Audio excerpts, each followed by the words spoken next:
सत श्री अकाल। ਸਾਹਿਤਕ ਸੱਚ ਚੈਨਲ ਤੇ ਆਪ ਜੀ ਦਾ ਸਵਾਗਤ। ਮੈਂ ਹਾਂ ਹਰਮੀਤ ਕੌਰ। ਅੱਜ ਦੀ ਕਲਾਸ ਵਿੱਚ ਪੂਰਵ ਨਾਨਕ ਕਾਲ ਦਾ ਸਮੁੱਚਾ ਸਾਹਿਤ ਲੈ ਕੇ ਹਾਜ਼ਰ ਹੋਏ ਹਾਂ। ਪਰ ਇਸ ਤੋਂ ਪਹਿਲਾਂ ਕਿ ਚਰਚਾ ਸ਼ੁਰੂ ਕੀਤੀ ਜਾਵੇ, ਚੈਨਲ ਦੇ ਨਵੇਂ ਜੁੜੇ ਵਿਦਿਆਰਥੀ ਚੈਨਲ ਨੂੰ ਸਬਸਕ੍ਰਾਈਬ ਕਰਨ ਦੇ ਨਾਲ ਬੈਲ ਦਾ ਬਟਨ ਵੀ ਦਬਾ ਲਵੋ ਤਾਂ ਜੋ ਆਉਣ ਵਾਲੀਆਂ ਵੀਡੀਓਜ਼ ਤੁਹਾਡੇ ਤੱਕ ਸਮੇਂ ਸਿਰ ਪੁੱਜਦੀਆਂ ਰਹਿਣ। ਅਤੇ ਚੈਨਲ ਦੀ ਪਲੇਲਿਸਟ ਦੇ ਵਿੱਚ ਜਾ ਕੇ ਆਪਣੀ ਕਲਾਸ ਦੇ ਨਾਲ ਸੰਬੰਧਿਤ ਪਲੇਲਿਸਟ ਨੂੰ ਖੋਲ੍ਹ ਕੇ ਉਸ ਵਿੱਚ ਹੁਣ ਤੱਕ ਜਾਰੀ ਕੀਤੀਆਂ ਗਈਆਂ ਲੈਕਚਰ ਲੜੀਆਂ ਵੀ ਸੁਣ ਸਕਦੇ ਹੋ ਅਤੇ ਚੈਨਲ ਨੂੰ ਆਪਣੇ ਹੋਰ ਵਿਦਿਆਰਥੀ ਸਾਥੀਆਂ ਦੇ ਨਾਲ ਵੀ ਸਾਂਝਾ ਕਰਦੇ ਰਹਿਣਾ ਤਾਂ ਜੋ ਵੱਧ ਤੋਂ ਵੱਧ ਨਵੇਂ ਵਿਦਿਆਰਥੀ ਇਸ ਚੈਨਲ ਦੇ ਨਾਲ ਜੁੜ ਕੇ ਆਪਣੀ ਪੜ੍ਹਾਈ ਨੂੰ ਸਮੇਂ ਸਿਰ ਅਤੇ ਸੁਚਾਰੂ ਢੰਗ ਦੇ ਨਾਲ ਜਾਰੀ ਰੱਖ ਸਕਣ। ਸੋ ਆਓ ਜੁੜਦੇ ਹਾਂ ਅੱਜ ਦੀ ਕਲਾਸ ਦੇ ਨਾਲ। ਪੂਰਵ ਨਾਨਕ ਕਾਲ, ਜਿਸ ਨੂੰ ਕਿ ਆਦਿ ਕਾਲ, ਪੂਰਵ ਮੁਗਲ ਕਾਲ, ਆਰੰਭਕ ਕਾਲ, ਮੁੱਢਲਾ ਕਾਲ ਜਾਂ 9ਵੀਂ ਤੋਂ 15ਵੀਂ ਸਦੀ ਤੱਕ ਦਾ ਸਮਾਂ ਵੀ ਕਿਹਾ ਜਾਂਦਾ ਹੈ। ਇਹ ਉਹ ਸਮਾਂ ਸੀ ਜਦੋਂ ਭਾਰਤ ਵਿੱਚ ਮੁਗਲ ਕਾਲ ਦੀ ਸਥਾਪਤੀ ਅਤੇ ਗੁਰੂ ਨਾਨਕ ਵਰਗੀ ਮਹਾਨ ਸ਼ਖਸੀਅਤ ਦਾ ਪੰਜਾਬੀ ਸਾਹਿਤ ਦੇ ਵਿੱਚ ਆਗਮਨ ਹੋਇਆ। ਉਸ ਤੋਂ ਪਹਿਲਾਂ ਦੇ ਸਮੇਂ ਨੂੰ ਅਸੀਂ ਪੂਰਵ ਨਾਨਕ ਕਾਲ ਦੇ ਨਾਂ ਨਾਲ ਜਾਣਦੇ ਹਾਂ। ਪੂਰਵ ਨਾਨਕ ਕਾਲ ਦਾ ਜੋ ਸਾਹਿਤ ਹੈ ਇਹ ਪੰਜਾਬੀ ਸਾਹਿਤ ਦੇ ਵਿੱਚ ਨੀਂਹ ਵਜੋਂ ਜਾਣਿਆ ਜਾਂਦਾ ਹੈ। ਭਾਵ ਇਸ ਕਾਲ ਦੇ ਵਿੱਚ ਹੀ ਪੰਜਾਬੀ ਸਾਹਿਤ ਦਾ ਮੁੱਢ ਵੱਜਦਾ ਹੈ ਔਰ ਨਵੀਆਂ ਕਾਵਿ-ਧਾਰਾਵਾਂ ਦਾ ਉਦੈ ਹੁੰਦਾ ਹੈ, ਜਿਨ੍ਹਾਂ ਦੇ ਵਿੱਚੋਂ ਸਭ ਤੋਂ ਪਹਿਲੀ ਕਾਵਿ-ਧਾਰਾ ਹੈ ਉਹ ਹੈ ਨਾਥ ਜੋਗੀਆਂ ਦਾ ਸਾਹਿਤ, ਫਿਰ ਕਿੱਸਾ ਸਾਹਿਤ, ਸੂਫੀ ਸਾਹਿਤ, ਵਾਰ ਸਾਹਿਤ ਜਾਂ ਬੀਰ ਰਸੀ ਸਾਹਿਤ ਅਤੇ ਲੋਕ ਸਾਹਿਤ। ਇਹ ਪ੍ਰਮੁੱਖ ਵੰਨਗੀਆਂ ਹਨ ਇਸ ਸਾਹਿਤ ਦੇ ਵਿੱਚ ਜਿਨ੍ਹਾਂ ਦਾ ਆਰੰਭ ਹੁੰਦਾ ਹੈ। ਸਭ ਤੋਂ ਪਹਿਲਾਂ ਅਸੀਂ ਜ਼ਿਕਰ ਕਰਾਂਗੇ ਨਾਥ ਜੋਗੀਆਂ ਦਾ ਸਾਹਿਤ। ਨਾਥ ਜੋਗੀਆਂ ਦੇ ਸਾਹਿਤ ਦਾ ਸਮਾਂ 8ਵੀਂ ਤੋਂ 9ਵੀਂ ਸਦੀ ਦਾ ਮੰਨਿਆ ਜਾਂਦਾ ਹੈ ਔਰ ਇਸ ਸਾਹਿਤ ਨੂੰ ਪੰਜਾਬੀ ਸਾਹਿਤ ਦਾ ਜਾਂ ਨਾਥ ਜੋਗੀਆਂ ਦੇ ਸਾਹਿਤ ਦੇ ਨਾਲ ਹੀ ਪੰਜਾਬੀ ਸਾਹਿਤ ਦਾ ਮੁੱਢ ਵੱਜਦਾ ਹੈ ਜਾਂ ਆਗਾਜ਼ ਹੁੰਦਾ ਹੈ ਜਾਂ ਸ਼ੁਰੂਆਤ ਹੁੰਦੀ ਹੈ ਜਾਂ ਨਿਕਾਸ ਹੁੰਦਾ ਕਹਿ ਸਕਦੇ ਹਾਂ।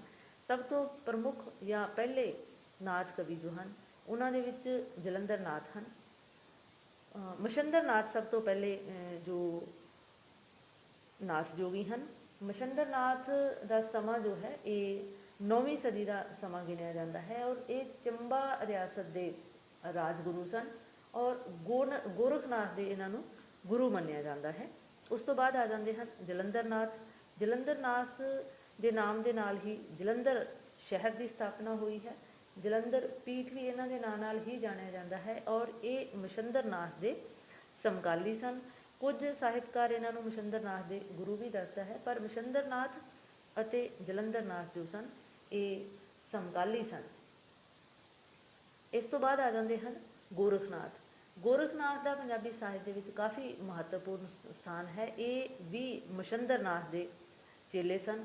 ਗੋਰਖਨਾਥ ਮਛੰਦਰ ਨਾਥ ਦੇ ਹੀ ਚੇਲੇ ਸਨ ਔਰ ਇਹਨਾਂ ਦੇ ਜਨਮ ਜੋ ਹੈ ਉਹ ਗੋਰਖਪੁਰ ਜੋ ਜ਼ਿਲ੍ਹਾ ਰਾਵਲਪਿੰਡੀ ਵਿਖੇ ਹੈ ਉੱਥੇ ਹੋਇਆ ਦੱਸਿਆ ਜਾਂਦਾ ਹੈ ਔਰ ਇਹਨਾਂ ਦੀ ਪ੍ਰਸਿੱਧ ਰਚਨਾ ਗੋਰਖ ਬਾਣੀ ਨਾਂ ਨਾਲ ਜਾਣੀ ਜਾਂਦੀ ਹੈ। ਗੋਰਖ ਦੀ ਹੱਟੜੀ ਜਾਂ ਗੋਰਖ ਦਾ ਟਿੱਲਾ ਜੋ ਹੈ ਉਹ ਵੀ ਇਹਨਾਂ ਦੇ ਨਾਮ ਨਾਲ ਹੀ ਸੰਬੰਧਿਤ ਹਨ। ਇਹਨਾਂ ਦੀ ਰਚਨਾ ਦੀ ਸਭ ਤੋਂ ਵੱਡੀ ਖਾਸੀਅਤ ਇਹ ਹੈ ਕਿ ਇਹ ਭਾਵੇਂ ਅਧਿਆਤਮਵਾਦੀ ਸਨ ਪਰ ਇਹਨਾਂ ਨੇ ਆਪਣੇ ਸਮੇਂ ਦੇ ਵਿੱਚ ਜਾਂ ਉਸ ਸਮੇਂ ਦੀ ਰੀਤ ਦੇ ਮੁਤਾਬਕ ਇਸਤਰੀ ਜਾਤੀ ਦੀ ਨਿੰਦਾ ਕੀਤੀ ਹੈ, ਜਿਸ ਦਾ ਹਵਾਲਾ ਵੀ ਇਹਨਾਂ ਦੀਆਂ ਰਚਨਾਵਾਂ ਦੇ ਵਿੱਚੋਂ ਮਿਲਦਾ ਹੈ ਕਿ ਦਾਮ ਕਾਢ ਬਾਘਨ ਲੈ ਆਇਆ, ਮਾਊ ਕਹੇ ਮੇਰਾ ਪੂਤ ਵਿਆਹਿਆ। ਸੋ ਇਹ ਇਹਨਾਂ ਦੀ ਇੱਕ ਖਾਮੀ ਹੈ ਸਾਹਿਤ ਦੀ ਕਿ ਇਹਨਾਂ ਨੇ ਔਰਤ ਨੂੰ ਜੋ ਹੈ ਬਾਘਨ ਦੇ ਨਾਲ ਉਸ ਨੂੰ ਤੁਲਨਾਇਆ ਹੈ। ਇਸ ਤੋਂ ਬਾਅਦ ਆ ਜਾਂਦੇ ਹਨ ਚਰਪਟ ਨਾਥ। ਚਰਪਟ ਨਾਥ ਦਾ ਸਮਾਂ ਜੋ ਹੈ 890 ਈਸਵੀ ਤੋਂ 990 ਈਸਵੀ ਦਾ ਮੰਨਿਆ ਜਾਂਦਾ ਹੈ ਔਰ ਗੋਰਖਨਾਥ ਦਾ ਸਮਾਂ ਜੋ ਸੀ ਇਹ 940 ਈਸਵੀ ਤੋਂ 1040 ਈਸਵੀ ਦਾ ਮੰਨਿਆ ਜਾਂਦਾ ਹੈ। ਚਰਪਟ ਨਾਥ ਜੋ ਹੈ ਇਹ ਜਤੀ ਸਤੀ ਸਨ, ਭਾਵ ਬੜੇ ਉੱਚੇ ਪਹੁੰਚੀ ਹੋਈ ਸ਼ਖਸੀਅਤ ਸਨ ਔਰ ਇਹਨਾਂ ਦੀ ਬਾਣੀ ਦੀ ਸਭ ਤੋਂ ਵੱਡੀ ਖੂਬੀ ਇਹ ਹੈ ਜਾਂ ਇਹਨਾਂ ਦੀਆਂ ਰਚਨਾਵਾਂ ਦੀ ਕਿ ਇਹਨਾਂ ਨੇ ਭਾਸ਼ਾ ਬੜੀ ਸਰਲ ਅਤੇ ਸਪਸ਼ਟ ਵਰਤੀ ਹੈ, ਜੋ ਕਿ ਪੰਜਾਬੀ ਉਚਾਰਨ ਵਾਲਾ ਲਹਿਜਾ ਹੈ ਇਹਨਾਂ ਦੀ ਭਾਸ਼ਾ ਦਾ। ਜਿਵੇਂ ਭੇਖ ਕਾ ਜੋਗੀ ਮੈਂ ਨਾ ਕਹਾਊਂ, ਆਤਮਾ ਕਾ ਜੋਗੀ ਚਰਪਟ ਨਾਉ। ਭਾਵ ਇਹਨਾਂ ਨੇ ਆਪਣੀਆਂ ਰਚਨਾਵਾਂ ਦੇ ਵਿੱਚ ਆਤਮ ਜੋਗ ਦੀ ਵੀ ਗੱਲ ਕੀਤੀ ਹੈ ਔਰ ਸਮਾਜ ਨੂੰ ਜੋ ਹੈ ਵਿਅੰਗ ਅਤੇ ਟੋਕ ਦੇ ਨਾਲ, ਔਰ ਇਹਨਾਂ ਦੀ ਰਚਨਾ ਦੇ ਵਿੱਚ ਹਾਸ ਰਸ ਦੀ ਵੀ ਉਪਲਬਧੀ ਹੈ ਜਾਂ ਮੌਜੂਦਗੀ ਹੈ ਕਹਿ ਸਕਦੇ ਹਾਂ। ਇਸ ਤੋਂ ਬਾਅਦ ਆ ਜਾਂਦੇ ਹਨ ਚੌਰੰਗੀ ਨਾਥ। ਚੌਰੰਗੀ ਨਾਥ ਦਾ ਜੋ ਹੈ ਮਛੰਦਰ ਨਾਥ ਦੇ ਇਹ ਚੇਲੇ ਸਨ। ਚੌਰੰਗੀ ਨਾਥ ਦਾ ਜੋ ਪੂਰਾ ਨਾਮ ਹੈ, ਇਹਨਾਂ ਨੂੰ ਅਸਲ ਦੇ ਵਿੱਚ ਪੂਰਨ ਭਗਤ ਦੇ ਨਾਂ ਨਾਲ ਵੀ ਜਾਣਿਆ ਜਾਂਦਾ ਹੈ। ਪੂਰਨ ਭਗਤ ਅਤੇ ਚੌਰੰਗੀ ਨਾਥ ਇੱਕੋ ਹੀ ਸ਼ਖਸ ਦੇ ਦੋ ਨਾਮ ਹਨ, ਕਿਉਂਕਿ ਪੂਰਨ ਭਗਤ ਜਦੋਂ ਯੋਗ ਧਾਰਨ ਕਰ ਲੈਂਦਾ ਹੈ ਔਰ ਇਸ ਦਾ ਨਾਮ ਜੋ ਹੈ ਯੋਗ ਮਤ ਦੀ ਮਰਿਆਦਾ ਦੇ ਅਨੁਸਾਰ ਚੌਰੰਗੀ ਨਾਥ ਰੱਖ ਦਿੱਤਾ ਜਾਂਦਾ ਹੈ। ਇਹ ਗੋਰਖਨਾਥ ਦੇ ਗੁਰ ਭਾਈ ਸਨ ਅਤੇ ਮਛੰਦਰ ਨਾਥ ਦੇ ਇਹ ਵੀ ਚੇਲੇ ਸਨ। ਇਹਨਾਂ ਦੇ ਨਾਂ ਤੋਂ ਹੀ ਸਿਆਲਕੋਟ ਦੇ ਵਿੱਚ ਇੱਕ ਖੂਹ ਬਣਿਆ ਹੋਇਆ ਹੈ ਔਰ ਇਹਨਾਂ ਦੀ ਪ੍ਰਾਣ ਸੰਗਲੀ ਨਾਂ ਦੀ ਇੱਕ ਬੇਹੱਦ ਮਹੱਤਵਪੂਰਨ ਰਚਨਾ ਮਿਲਦੀ ਹੈ। ਇਸ ਤੋਂ ਬਾਅਦ ਆ ਜਾਂਦੇ ਹਨ ਰਤਨਨਾਥ। ਇਹਨਾਂ ਦਾ ਸਮਾਂ 1000 ਈਸਵੀ ਤੋਂ 1200 ਤੱਕ ਦਾ ਮੰਨਿਆ ਜਾਂਦਾ ਹੈ ਔਰ ਇਹਨਾਂ ਦੀਆਂ ਪ੍ਰਮੁੱਖ ਰਚਨਾਵਾਂ ਜੋ ਹਨ ਉਹ ਹੈ ਕਾਫਰ ਬੋਧ ਅਤੇ ਅਵਲ ਸਲੂਕ ਨਾਂ ਦੀ ਅਤੇ ਕਾਫਰ ਬੋਧ ਇਹਨਾਂ ਦੀਆਂ ਦੋ ਪ੍ਰਸਿੱਧ ਰਚਨਾਵਾਂ ਹਨ। ਔਰ ਗੋਪੀਨਾਥ ਜਿਹੜੇ ਹਨ ਇਹ ਵੀ ਨਾਥ ਪਰੰਪਰਾ ਦੇ ਵਿੱਚ ਕਾਫੀ ਮਹੱਤਵਪੂਰਨ ਸਥਾਨ ਰੱਖਦੇ ਹਨ। ਨਾਥ ਜੋਗੀਆਂ ਦਾ ਸਮਾਂ ਉਹ ਸਮਾਂ ਹੈ ਜਦੋਂ ਅਪਭ੍ਰੰਸ਼ਾਂ ਤੋਂ ਆਧੁਨਿਕ ਪੰਜਾਬੀ ਭਾਸ਼ਾਵਾਂ ਦਾ ਵਿਕਾਸ ਹੋ ਰਿਹਾ ਸੀ। ਅਗਲੀ ਕਾਵਧਾਰਾ ਜੋ ਹੈ ਵਾਰ ਸਾਹਿਤ ਹੈ। ਵਾਰ ਸਾਹਿਤ, ਜਿਵੇਂ ਕਿ ਇਸ ਦੇ ਨਾਮ ਤੋਂ ਹੀ ਸਪਸ਼ਟ ਹੈ ਕਿ ਜਿਸ ਦੇ ਵਿੱਚ ਬੀਰਰਸੀ ਅੰਦਾਜ਼ ਦੇ ਵਿੱਚ ਜੋ ਢਾਡੀ ਹਨ ਉਹ ਸੂਰਮਿਆਂ ਦੀਆਂ ਭਗਤਾਂ ਦੀਆਂ ਵਾਰਾਂ ਗਾਉਂਦੇ ਸਨ। ਇਸ ਸਮੇਂ ਦੀਆਂ 6 ਵਾਰਾਂ ਹੋਈਆਂ ਹਨ। ਗੁਰੂ ਗ੍ਰੰਥ ਸਾਹਿਬ ਦੇ ਵਿੱਚ 9 ਵਾਰਾਂ ਹਨ ਜਿਨ੍ਹਾਂ ਨੂੰ ਧੁਨੀ ਦੀਆਂ ਵਾਰਾਂ ਕਿਹਾ ਜਾਂਦਾ ਹੈ ਔਰ ਉਹਨਾਂ ਵਾਰਾਂ ਦੇ ਵਿੱਚੋਂ 6 ਵਾਰਾਂ ਜਿਹੜੀਆਂ ਨੇ ਪੂਰਵ ਨਾਨਕ ਕਾਲ ਦੇ ਵਿੱਚ ਹੋਈਆਂ ਹਨ ਔਰ 3 ਵਾਰਾਂ ਇਹ ਨਾਨਕ ਕਾਲ ਦੇ ਵਿੱਚ ਰਚੀਆਂ ਗਈਆਂ ਸਨ ਔਰ ਇਹਨਾਂ ਧੁਨੀ ਦੀਆਂ 9 ਵਾਰਾਂ ਦੇ ਆਧਾਰ 'ਤੇ ਹੀ ਗੁਰੂ ਗ੍ਰੰਥ ਸਾਹਿਬ ਵਿਚਲੀਆਂ ਵਾਰਾਂ ਨੂੰ ਗਾਉਣ ਦਾ ਉਪਦੇਸ਼ ਹੈ ਜਾਂ ਆਦੇਸ਼ ਹੈ। ਇਹ ਸਾਰੀਆਂ ਵਾਰਾਂ ਜੋ ਹਨ ਇਹ ਜਰ, ਜੋਰੂ ਅਤੇ ਜ਼ਮੀਨ ਤਿੰਨਾਂ ਨੂੰ ਮੁੱਖ ਰੱਖ ਕੇ ਲੜੀਆਂ ਗਈਆਂ।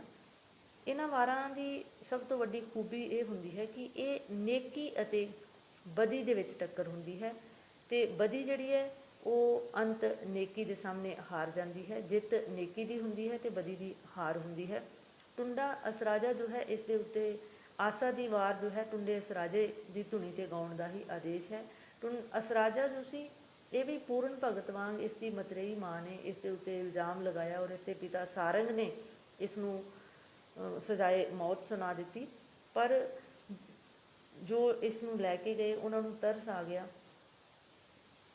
ਕਰੁਣਾਵਸ਼ ਉਹਨਾਂ ਨੇ ਅਸਰਾਜੇ ਦਾ ਇੱਕ ਹੱਥ ਕੱਟ ਕੇ ਸੁੱਟ ਦਿੱਤਾ ਮਾਰਨ ਦੀ ਬਜਾਏ, ਅਤੇ ਕੁਦਰਤੀ ਕਹਿ ਲਓ ਕਿ ਉਸ ਤੋਂ ਬਾਅਦ ਜਿਸ ਨੇ ਇਸ ਨੂੰ ਬਚਾਇਆ ਔਰ ਉਸ ਦੀ ਬਦੌਲਤ ਜੋ ਹੈ ਇਸ ਨੂੰ ਕਿਸੇ ਹੋਰ ਮੁਲਕ ਦੇ ਵਿੱਚ ਜਾਂ ਹੋਰ ਦੇਸ਼ ਦੇ ਵਿੱਚ ਰਾਜਗੱਦੀ ਦੀ ਪ੍ਰਾਪਤੀ ਹੋਈ ਅਤੇ ਅੰਤ ਇਸ ਦੇ ਪਿਤਾ ਸਾਰੰਗ ਨੂੰ ਜਦੋਂ ਹਕੀਕਤ ਦਾ ਪਤਾ ਚੱਲਦਾ ਹੈ ਤਾਂ ਉਹ ਅਸਰਾਜੇ ਤੋਂ ਆਪਣੇ ਰਾਜ ਦੀ ਸੁਰੱਖਿਆ ਦੀ ਮੰਗ ਕਰਦਾ ਹੈ।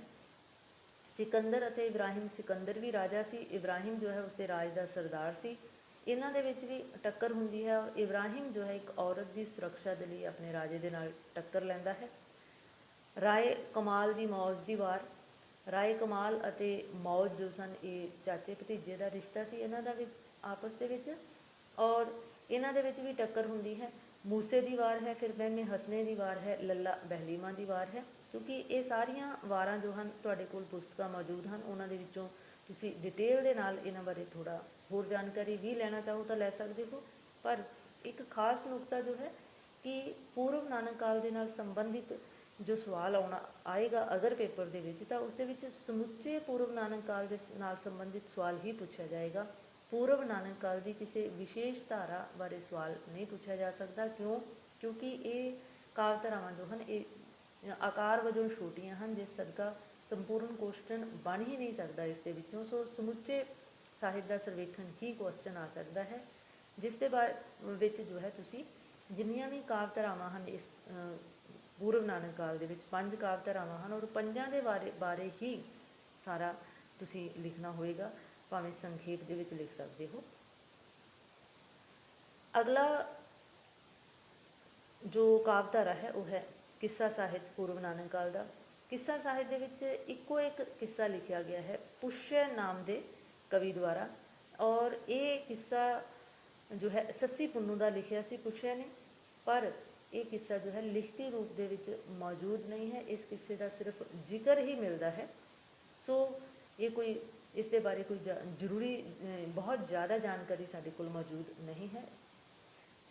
ਇਸ ਤੋਂ ਬਾਅਦ ਆ ਜਾਂਦਾ ਹੈ ਸੂਫੀ ਸਾਹਿਤ। ਸੂਫੀ ਸਾਹਿਤ ਦੇ ਵਿੱਚ ਇੱਕੋ ਇੱਕ ਪ੍ਰਮੁੱਖ ਕਵੀ ਹੋਏ ਹਨ ਆਦਿ ਕਾਲ ਦੇ ਵਿੱਚ, ਉਹ ਹਨ ਬਾਬਾ ਫਰੀਦ, ਔਰ ਇਹਨਾਂ ਦੀ ਬਾਣੀ ਜੋ ਹੈ ਗੁਰੂ ਗ੍ਰੰਥ ਸਾਹਿਬ ਦੇ ਵਿੱਚ ਵੀ ਦਰਜ ਕੀਤੀ ਗਈ ਹੈ ਗੁਰੂ ਅਰਜਨ ਦੇਵ ਜੀ ਦੁਆਰਾ। ਸੂਫੀ ਕਵੀ ਬਾਬਾ ਫਰੀਦ ਦਾ ਜਨਮ 1173 ਦੇ ਵਿੱਚ ਅਤੇ ਇਹਨਾਂ ਦਾ ਅਕਾਲ ਚਲਾਣਾ 1266 ਈਸਵੀ ਦੇ ਵਿੱਚ ਹੁੰਦਾ ਹੈ। ਇਹ ਚਿਸ਼ਤੀ ਸੰਪਰਦਾਇ ਦੇ ਨਾਲ ਸੰਬੰਧ ਰੱਖਦੇ ਸਨ ਅਤੇ ਨਿਜ਼ਾਮੂਦੀਨ ਔਲੀਆ ਜੋ ਸਨ ਉਹ ਇਹਨਾਂ ਦੇ ਉੱਤਰਾਧਿਕਾਰੀ ਸਨ। ਪਾਕਪਟਨ ਦੇ ਵਿੱਚ ਇਹਨਾਂ ਦਾ 1266 ਦੇ ਵਿੱਚ ਦੇਹਾਂਤ ਹੁੰਦਾ ਹੈ। ਇਹਨਾਂ ਨੂੰ ਫਰੀਦ ਸ਼ੱਕਰਗੰਜ ਨਾਂ ਦੇ ਨਾਲ ਵੀ ਜਾਣਿਆ ਜਾਂਦਾ ਹੈ, ਕਿਉਂਕਿ ਸ਼ੱਕਰਗੰਜ ਇਸ ਲਈ ਕਿਹਾ ਜਾਂਦਾ ਹੈ ਇਹਨਾਂ ਨੂੰ ਕਿਉਂਕਿ ਇਹਨਾਂ ਦੇ ਸੁਭਾਅ ਦੀ ਜਾਂ ਬਾਣੀ ਦੀ ਮਿਠਾਸ ਸਦਕਾ ਇਹਨਾਂ ਨੂੰ ਸ਼ੱਕਰਗੰਜ ਦੇ ਨਾਂ ਨਾਲ ਜਾਣਿਆ ਜਾਂਦਾ ਹੈ। ਔਰ ਬਾਬਾ ਫਰੀਦ ਦੀਆਂ ਜੋ ਰਚਨਾਵਾਂ ਹਨ ਗੁਰੂ ਗ੍ਰੰਥ ਸਾਹਿਬ ਦੇ ਵਿੱਚ 130 ਸ਼ਬਦ ਅਤੇ 130 ਸ਼ਲੋਕ ਅਤੇ 4 ਸ਼ਬਦ ਮਿਲਦੇ ਹਨ ਗੁਰੂ ਗ੍ਰੰਥ ਸਾਹਿਬ ਦੇ ਵਿੱਚ। 4 ਸ਼ਬਦਾਂ ਦੇ ਵਿੱਚੋਂ 2 ਰਾਗ ਆਸਾ ਦੇ ਵਿੱਚ ਹਨ ਅਤੇ 2 ਰਾਗ ਸੂਹੀ ਦੇ ਵਿੱਚ, ਔਰ 130 ਦੇ ਵਿੱਚੋਂ 100 ਅਤੇ 12 ਸ਼ਲੋਕ ਜੋ ਹਨ ਉਹ ਬਾਬਾ ਫਰੀਦ ਜੀ ਦੇ ਹਨ, ਔਰ 18 ਸ਼ਲੋਕ ਜੋ ਹਨ ਇਹ ਵੱਖ-ਵੱਖ ਗੁਰੂ ਸਾਹਿਬਾਨ ਦੇ ਹਨ, ਜਿਨ੍ਹਾਂ ਦੇ ਵਿੱਚ ਗੁਰੂ ਸਾਹਿਬਾਨ ਨੇ ਫਰੀਦ ਬਾਣੀ ਦੇ ਉੱਤੇ ਟਿੱਪਣੀ ਕਰਦਿਆਂ ਹੋਇਆ ਇਹ ਸ਼ਲੋਕ ਦਰਜ ਕੀਤੇ ਸਨ ਜਾਂ ਇਹਨਾਂ ਸ਼ਲੋਕਾਂ ਦੀ ਰਚਨਾ ਕੀਤੀ ਸੀ, ਔਰ ਇਹ ਵੀ ਫਰੀਦ ਦੇ ਸ਼ਲੋਕਾਂ ਦੇ ਵਿੱਚ ਹੀ ਗਿਣੇ ਜਾਂਦੇ ਹਨ। ਬਾਬਾ ਫਰੀਦ ਦੀ ਬਾਣੀ ਦੀ ਭਾਸ਼ਾ ਜੋ ਸੀ ਉਹ ਲਹਿੰਦੀ ਪੰਜਾਬੀ ਭਾਵ ਮੁਲਤਾਨੀ ਭਾਸ਼ਾ ਦੇ ਇਹ ਕਵੀ ਸਨ, ਔਰ ਇਹਨਾਂ ਦੀ ਸਭ ਤੋਂ ਵੱਡੀ ਖਾਸੀਅਤ ਇਹ ਹੈ ਕਿ ਇਹਨਾਂ ਦੀ ਬਾਣੀ ਦੇ ਵਿੱਚ ਇੱਕ ਸੰਜਮ ਹੈ, ਸੰਜਮ ਅਤੇ ਸਜੀਵਤਾ ਹੈ, ਔਰ ਇਹਨਾਂ ਦੀ ਬਾਣੀ ਜੋ ਹੈ ਉਹ ਸਰਵਕਾਲੀ ਹੈ। ਇਹਨਾਂ ਨੇ ਮੌਤ ਦਾ ਡਰ ਜੋ ਹੈ ਸ਼ੇਖ ਬਰੀਦ ਨੇ ਆਪਣੀ ਬਾਣੀ ਦੇ ਵਿੱਚ ਮਨੁੱਖ ਨੂੰ ਜੋ ਹੈ ਮਾੜੇ ਕਰਮਾਂ ਤੋਂ ਵਰਜਨ ਦੇ ਲਈ ਮੌਤ ਦਾ ਡਰ ਦਿੱਤਾ ਹੈ, ਪਰ ਮੌਤ ਨੂੰ ਇੱਕ ਆਸ ਦੇ ਵਜੋਂ ਆਸ਼ਾਵਾਦੀ ਰੂਪ ਦੇ ਵਿੱਚ ਪ੍ਰਗਟਾਇਆ ਹੈ। ਫਰੀਦ ਬਾਣੀ ਦੇ ਜੋ ਮੁੱਖ ਵਿਸ਼ੇ ਹਨ ਉਹ ਰੱਬ ਹੈ, ਸਦਾਚਾਰ, ਮੌਤ, ਮਨੁੱਖ, ਗਰੀਬੀ, ਨਾਸ਼ਵਾਨਤਾ ਜਾਂ ਹਲੀਮੀ ਹੈ। ਇਸ ਤਰ੍ਹਾਂ ਬਾਬਾ ਫਰੀਦ ਦਾ ਜੋ ਹੈ ਪੂਰਵ ਨਾਨਕ ਕਾਲ ਦੇ ਵਿੱਚ ਕਾਫੀ ਮਹੱਤਵਪੂਰਨ ਸਥਾਨ ਹੈ। ਇੱਕੋ ਇੱਕ ਸੂਫੀ ਸ਼ਾਇਰ ਹੋਏ ਹਨ ਜਿਨ੍ਹਾਂ ਨੂੰ ਸੂਫੀ ਕਾਵਿ ਦੇ ਮੋਢੀ ਕਵੀ ਵਜੋਂ ਵੀ ਜਾਣਿਆ ਜਾਂਦਾ ਹੈ। ਅਤੇ ਪੂਰਵ ਨਾਨਕ ਕਾਲ ਦੇ ਸਾਹਿਤ ਦੇ ਵਿੱਚ ਵੀ ਇਹਨਾਂ ਦਾ ਕਾਫੀ ਉੱਚ ਪਾਏ ਦਾ ਸਥਾਨ ਹੈ, ਕਿਉਂਕਿ ਇਹਨਾਂ ਦੀ ਭਾਸ਼ਾ ਜਿਹੜੀ ਹੈ ਪੰਜਾਬੀ ਪਿਓਰ ਪੰਜਾਬੀ ਭਾਸ਼ਾ ਹੈ। ਇਸ ਤੋਂ ਬਾਅਦ ਆ ਜਾਂਦਾ ਹੈ ਲੋਕ ਸਾਹਿਤ। ਹਰ ਭਾਸ਼ਾ ਦਾ ਮੁੱਢਲਾ ਕਾਲ ਜੋ ਹੈ ਉਸ ਦੇ ਵਿੱਚ ਉਸਨੂੰ ਲੋਕ ਸਾਹਿਤ ਹੀ ਕਿਹਾ ਜਾ ਸਕਦਾ ਹੈ, ਔਰ ਲੋਕ ਸਾਹਿਤ ਦੇ ਵਿੱਚ ਜਿਵੇਂ ਲੋਕ ਗੀਤ ਆ ਜਾਂਦੇ ਹਨ, ਭਾਵ ਜਿਵੇਂ ਸੁਹਾਗ ਹਨ, ਘੋੜੀਆਂ ਹਨ, ਅਖਾਣ, ਮੁਹਾਵਰੇ, ਅਖਾਣ ਜਾਂ ਬੁਝਾਰਤਾਂ ਹਨ ਜਾਂ ਕਹਿ ਮੁਕਰਨੀਆਂ ਜੋ ਹਨ, ਇਹ ਸਾਰੀਆਂ ਚੀਜ਼ਾਂ ਜਿਹੜੀਆਂ ਨੇ ਇਹ ਲੋਕ ਸਾਹਿਤ ਦੇ ਵਿੱਚ ਆਉਂਦੀਆਂ ਨੇ, ਸਾਰੀਆਂ ਵੰਨਗੀਆਂ। ਕਿਉਂਕਿ ਲੋਕ ਸਾਹਿਤ ਦੀ ਸਭ ਤੋਂ ਵੱਡੀ ਖੂਬੀ ਇਹ ਹੁੰਦੀ ਹੈ ਕਿ ਇਹ ਮੌਖਿਕ ਰੂਪ ਦੇ ਵਿੱਚ ਹੁੰਦਾ ਹੈ, ਇਹ ਲਿਖਿਤ ਰੂਪ ਦੇ ਵਿੱਚ ਮੌਜੂਦ ਨਹੀਂ ਹੁੰਦਾ, ਕਿਉਂਕਿ ਉਸ ਸਮੇਂ ਨਾ ਤਾਂ ਕੋਈ ਛਾਪਾਖਾਨਾ ਸੀ ਔਰ ਨਾ ਲੋਕਾਂ ਨੂੰ ਜੋ ਸੀ ਸਿੱਖਿਆ ਦਾ ਹੀ ਬਹੁਤ ਜ਼ਿਆਦਾ ਗਿਆਨ ਸੀ ਕਿ ਉਸ ਲੋਕ ਸਾਹਿਤ ਸਮੇਂ ਦੇ ਸਾਹਿਤ ਬਾਰੇ ਉਹਨਾਂ ਨੂੰ ਜਾਣਕਾਰੀ ਹੁੰਦੀ ਕਿ ਇਸ ਦਾ ਰਚਨਾਕਾਰ ਕਿਹੜਾ ਹੈ ਔਰ ਇਸ ਰਚਨਾ ਨੂੰ ਕਿਵੇਂ ਸਾਂਭਿਆ ਜਾਣਾ ਹੈ। ਸੋ ਉਸ ਸਮੇਂ ਲੋਕ ਜਿਹੜੇ ਸਨ ਉਹ ਮੌਖਿਕ ਰੂਪ ਦੇ ਵਿੱਚ ਹੀ ਅੱਗੇ ਤੋਂ ਅੱਗੇ ਪੀੜ੍ਹੀ ਦਰ ਪੀੜ੍ਹੀ ਲੋਕ ਸਾਹਿਤ ਨੂੰ ਤੋੜਦੇ ਸਨ। ਜਿਵੇਂ ਬੁਝਾਰਤਾਂ ਆਮ ਜਿਹੜੇ ਤੱਥ ਹਨ, ਜਿਹੜੇ ਸੱਚਾਈਆਂ ਹਨ ਜਾਂ ਅਟਲ ਸੱਚਾਈਆਂ ਹਨ, ਉਹਨਾਂ ਨੂੰ ਗਿਣਿਆ ਜਾਂਦਾ ਹੈ। ਜਿਵੇਂ 100 ਚਾਚਾ ਅਤੇ 1 ਪਿਓ, 100 ਦਾਰੂ ਅਤੇ 1 ਘਿਓ, ਜਾਂ ਕਹਿ ਸਕਦੇ ਹਾਂ ਕਿ ਬੁਝਾਰਤਾਂ ਆਮ ਤੌਰ 'ਤੇ ਜੋ ਅਸੀਂ ਆਮ ਆਪਣੇ ਚੌਗਿਰਦੇ ਦੇ ਵਿੱਚ ਸੁਣਦੇ ਹਾਂ, ਜਿਵੇਂ ਮਾਂ ਜੰਮੀ ਨਾ ਪੁੱਤ ਬਨੇਰੇ 'ਤੇ, ਭਾਵ ਇਸ ਦਾ ਮਤਲਬ ਇਹ ਹੈ ਕਿ ਅੱਗ ਤੇ ਧੂੰਆਂ ਜਾਂ ਕਾਲਾ ਕਾਂ ਜਿਹਾ, ਲਾਲ ਰੰਗ ਜਿਹਾ, ਚਿੱਟਾ ਦੁੱਧ ਜਿਹਾ ਤੇ ਸਾਵਾ ਤੋਤੇ ਜਿਹਾ, ਜੇ ਤੂੰ ਮੇਰੀ ਬਾਤ ਨਾ ਬੁੱਝੇ ਤੇਰਾ ਮੂੰਹ ਖੋਤੇ ਜਿਹਾ। ਇਸ ਨੂੰ ਜੋ ਹੈ ਕਹਿ ਮੁਕਰਨੀਆਂ ਸੌਰੀ ਇਹ ਵੰਨਗੀ ਜਿਹੜੀ ਹੈ ਇਹ ਬੁਝਾਰਤਾਂ ਦੇ ਵਿੱਚ ਹੀ ਆਉਂਦੀ ਹੈ ਅਤੇ ਕਹਿ ਮੁਕਰਦੀਆਂ ਵੀ ਇਸੇ ਲੋਕ ਸਾਹਿਤ ਦੇ ਵਿੱਚ ਹੀ ਆਉਂਦੀਆਂ ਹਨ, ਜਿਹਦੇ ਵਿੱਚ ਕਹਿ ਮੁਕਰਦੀਆਂ ਤੋਂ ਭਾਵ ਕਿ ਉਸ ਦੇ ਵਿੱਚ ਹੀ ਉਹਦਾ ਉੱਤਰ ਪਿਆ ਹੁੰਦਾ ਹੈ। ਬਸ ਸਰੋਤੇ ਨੂੰ ਜੋ ਹੈ ਉਸ ਉੱਤਰ ਨੂੰ ਲੱਭਣਾ ਹੁੰਦਾ ਹੈ। ਜਿਵੇਂ ਇੱਕ ਸੁਗੜ ਮੈਂ ਡਿੱਠੀ ਨਾਰੀ, ਪੰਡਤਾਂ ਨੂੰ ਜੋ ਲੱਗੇ ਪਿਆਰੀ, ਬੱਚੇ ਉਹਦੇ ਸੁੱਚੇ ਮੋਤੀ, ਮਿੱਤਰ ਪਿਆਰੇ ਦੱਸ ਪੜ੍ਹ ਕੇ ਪੋਥੀ। ਸੋ ਇਸ ਦਾ ਉੱਤਰ ਵੀ ਪੋਥੀ ਹੈ ਔਰ ਇਹ ਪੋਥੀ ਸ਼ਬਦ ਜਿਹੜਾ ਹੈ ਇਹ ਇਸ ਦੇ ਅੰਦਰ ਹੀ ਪਿਆ ਹੋਇਆ ਹੈ। ਸਿਰਫ ਬੁਝਾਰਤ ਬੁੱਝਣ ਵਾਲੇ ਨੇ ਇਸ ਨੂੰ ਬੁੱਝਣਾ ਹੀ ਹੁੰਦਾ ਹੈ। ਇਸ ਤਰ੍ਹਾਂ ਹੋਰ ਵੀ ਬਹੁਤ ਸਾਰੀਆਂ ਅਸੀਂ ਮਿਸਾਲਾਂ ਲੈ ਸਕਦੇ ਹਾਂ, ਜਿਵੇਂ ਕੁੜੀਆਂ ਚਿੜੀਆਂ ਬੱਕਰੀਆਂ, ਤਰੈਵੇ ਜਾਤਾਂ ਅੱਥਰੀਆਂ। ਲੋਕ ਸਾਹਿਤ ਅਸਲ ਦੇ ਵਿੱਚ ਲੋਕ ਮੂਹਾਂ ਤੋਂ ਹੀ ਪੀੜ੍ਹੀ ਦਰ ਪੀੜ੍ਹੀ ਅੱਗੇ ਤੁਰਦਾ ਹੈ ਔਰ ਜਿਉਂਦਾ ਜਾਗਦਾ ਰਹਿੰਦਾ ਹੈ। ਔਰ ਇਸ ਦੀ ਸਭ ਤੋਂ ਵੱਡੀ ਖੂਬੀ ਹੁੰਦੀ ਹੈ ਕਿ ਇਹ ਪਰਿਵਰਤਨਸ਼ੀਲ ਹੁੰਦਾ ਹੈ, ਕਿਉਂਕਿ ਮੌਖਿਕ ਹੈ। ਜਿਵੇਂ ਇੱਕ ਤੋਂ ਦੂਸਰੇ ਨੇ ਸੁਣਿਆ ਉਸ ਦੇ ਵਿੱਚ ਥੋੜ੍ਹਾ ਜਿਹਾ ਬਦਲਾਵ ਆ ਜਾਵੇਗਾ।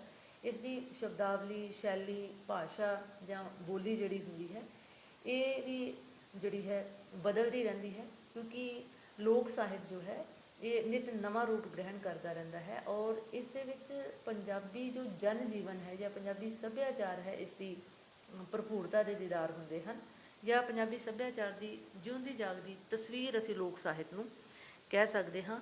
ਔਰ ਸਮੁੱਚੇ ਰੂਪ ਦੇ ਵਿੱਚ ਸਿੱਟੇ ਵਜੋਂ ਜਾਂ ਨਿਚੋੜ ਦੇ ਵਿੱਚੋਂ ਜੇਕਰ ਅਸੀਂ ਕਹਿਣਾ ਚਾਹੀਏ ਤਾਂ ਪੂਰਵ ਨਾਨਕ ਕਾਲ ਦੇ ਵਿੱਚ ਜਿੰਨਾ ਵੀ ਸਾਹਿਤ ਸਿਰਜਿਆ ਗਿਆ ਹੈ, ਭਾਵੇਂ ਉਹ ਵਾਰ ਕਾਵਿ ਹੈ, ਭਾਵੇਂ ਕਿੱਸਾ ਕਾਵਿ ਹੈ, ਸੂਫੀ ਲੋਕ ਸਾਹਿਤ ਜਾਂ ਫਿਰ ਨਾਥ ਜੋਗੀਆਂ ਦਾ ਸਾਹਿਤ, ਇਹ ਉਹ ਸਾਹਿਤਕ ਵੰਨਗੀਆਂ ਹਨ ਜਿਨ੍ਹਾਂ ਨੇ ਜੋ ਹੈ ਆਧੁਨਿਕ ਪੰਜਾਬੀ ਭਾਸ਼ਾ ਦੀ, ਆਧੁਨਿਕ ਪੰਜਾਬੀ ਸਾਹਿਤ ਦੀ ਨੀਂਹ ਉਸ ਸਮੇਂ ਦੇ ਵਿੱਚ ਰੱਖ ਦਿੱਤੀ ਸੀ। ਕਿਉਂਕਿ ਅੱਜ ਜੋ ਇੱਕ ਉੱਚੀ ਸਾਹਿਤਕ ਭਾਸ਼ਾ ਜਾਂ ਸਾਹਿਤਕ ਸਿੱਖਿਆ ਦਾ ਮਾਧਿਅਮ ਬਣੀ ਹੋਈ ਹੈ ਜੋ ਭਾਸ਼ਾ, ਜਾਂ ਜੋ ਰਾਜ ਬੋਲੀ ਦਾ ਦਰਜਾ ਜੋ ਹੈ ਗਰਦਾਨਿਆ ਜਾ ਚੁੱਕਿਆ ਹੈ ਜਿਸ ਭਾਸ਼ਾ ਨੂੰ, ਉਸ ਭਾਸ਼ਾ ਦੀ ਨੀਂਹ ਜਿਹੜੀ ਹੈ ਉਹ ਪੂਰਵ ਨਾਨਕ ਕਾਲ ਦੇ ਵਿੱਚ ਰੱਖੀ ਜਾ ਚੁੱਕੀ ਸੀ ਔਰ ਉਹ ਨੀਂਹ ਜਿਹੜੀ ਹੈ ਕਾਫੀ ਗਹਿਰੀ ਹੈ। ਇਸੇ ਕਰਕੇ ਹੀ ਪੰਜਾਬੀ ਭਾਸ਼ਾ ਜਿਹੜੀ ਹੈ ਉਹ ਨਿਰੰਤਰ ਵਿਕਾਸ ਕਰਦੀ ਹੋਈ ਅੱਜ ਦੇ ਰੂਪ ਨੂੰ ਗ੍ਰਹਿਣ ਕੀਤੀ ਹੈ। ਸੋ ਉਮੀਦ ਹੈ ਕਿ ਵਿਦਿਆਰਥੀਆਂ ਨੂੰ ਪੂਰਵ ਨਾਨਕ ਕਾਲ ਦੇ ਨਾਲ ਸੰਬੰਧਿਤ ਸਮੁੱਚੇ ਸਾਹਿਤ ਦੇ ਬਾਰੇ ਸੰਪੂਰਨ ਜਾਣਕਾਰੀ ਜੋ ਹੈ ਹਾਸਿਲ ਹੋ ਗਈ ਹੋਏਗੀ ਪੂਰੀ ਸਪਸ਼ਟਤਾ ਦੇ ਨਾਲ। ਇਹ ਵੀਡੀਓ ਜੋ ਹੈ ਤੁਹਾਨੂੰ ਕਿਸ ਤਰ੍ਹਾਂ ਦੀ ਲੱਗੀ ਇਸ ਬਾਰੇ ਆਪਣੀ ਰਾਏ ਵੀ ਦੇ ਸਕਦੇ ਹੋ। ਸੋ ਇਸ ਚੈਨਲ ਨੂੰ ਵੇਖਦੇ ਰਹਿਣਾ ਅਤੇ ਆਪਣੇ ਹੋਰ ਵਿਦਿਆਰਥੀ ਸਾਥੀਆਂ ਦੇ ਨਾਲ ਸਾਂਝੇ ਕਰਦੇ ਰਹਿਣਾ। ਮਿਲਾਂਗੇ ਅਗਲੇ ਵੀਡੀਓ ਦੇ ਵਿੱਚ।